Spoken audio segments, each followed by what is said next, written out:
Hello everybody, I'm back here at the Expo. This time I'm with Jamie, infamous Jamie, and we're going to be talking about some of the bits and bobs that he works on getting out to hobbyists across the UK and parts further afield.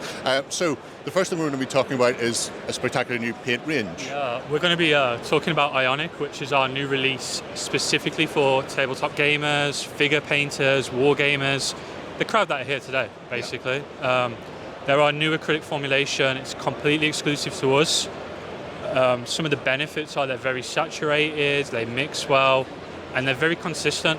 You don't get any nasty surprises when you use one colour isn't more glossy or transparent or anything like that. And yeah, we're really excited about them. We've got some testing tables for people to try them out. We've got some demo painters showing how to use them. So it's going to be exciting. Yeah, it's an interesting range of stuff, as people may see from some of the box art here. It is a very vibrant set of paints, and I think whenever people look at the likes of what Ammo has done in the past, there tends to be an awful lot of historical accuracy for uniform colours, armour-coloured military vehicles, but really leading into the fantasy side of things, needing those big, heavily saturated, bright colours. Yeah, that's absolutely right. We've got a lot of fantasy, sci-fi, different metallic tones. We're working with some artists to produce things like non-metallic metal sets. There's going to be collaborations in the future for more sets like that.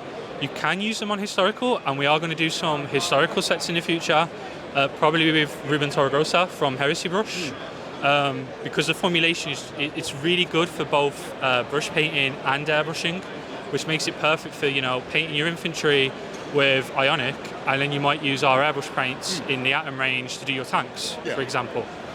I mean, if we push on round and have a look then at some of the other pieces that you have from Ammo, every time I turn around there seems to be another thing coming out that's just making life easier for painters and gamers. Things like the oil brushers. If people haven't seen these were not a game changer, but it opened up oil work to so many more people who potentially had looked at it and went, I'm not getting an artist's tube of oil and starting to thin it myself. Yeah, absolutely. They're designed to be accessible. They've got more understandable names for war gamers, so you've not got artistic names, you've got names that you'll understand immediately, like Light Mud, Ammo Yellow, things like that. The tube that they're in actually has a brush included, and it's anti-spill, so it's not as messy as artistic oils, and they're pre-thinned. So yeah, definitely about making people's lives easier. We've got the pigment range just in front of them, which is expanding all the time with new colours, so they're great for making dust, mud, all that sort of cool weathering effect that you want on your figures. I really like them on bases as well, actually.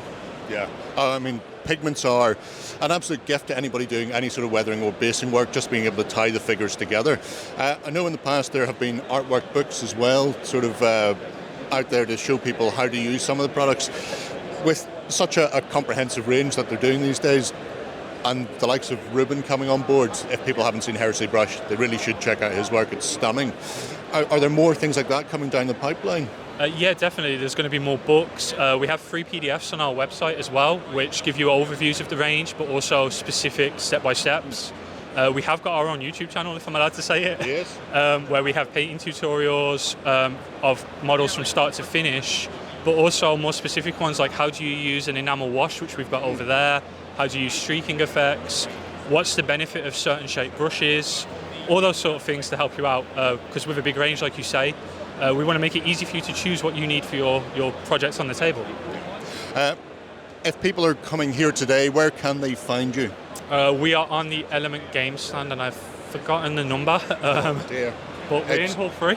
Yes, so. It's in Hall 3, just off, I think, Moodville Avenue. So if you're here, just come to the back of Hall 3, you'll find it. It's not exactly a small and shrinking stand. If people want to look for you online, where should they look? www.ammo.es, and we're on Facebook, Instagram, Twitter, YouTube.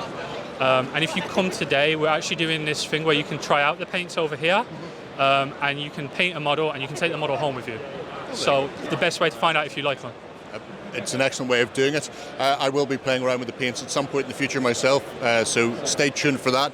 But definitely, if you've not already seen the Ammo range, it's a outstanding what Meg has done over the years, and it's nice to see that the range is always expanding and something new is being added and making it more accessible for people who want to up their game with painting or just get their armies finished. We're going to push on and see what else there is to see here at the Expo.